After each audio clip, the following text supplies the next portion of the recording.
Hi guys, welcome to the channel. In today's video, I'm going to show you how you can find your deleted post on Facebook Recycle Bin. So before getting into this video, must subscribe to our YouTube channel and click on the bell icon. So Facebook recently changed name from Recycle Bin to Trash. So make sure that your Facebook is up to date.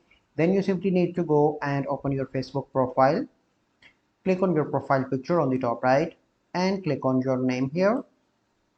Here you need to click on three dots and click on activity log.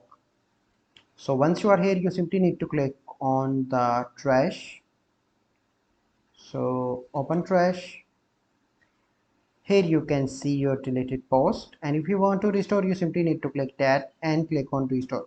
So this is the process by which you can see your deleted post in Facebook Recycle Bin or Trash. So I hope you find this video helpful. If you find this video helpful, must like this video, subscribe to our YouTube channel for future videos. We'll see you in the next video. Thank you. Have a good day.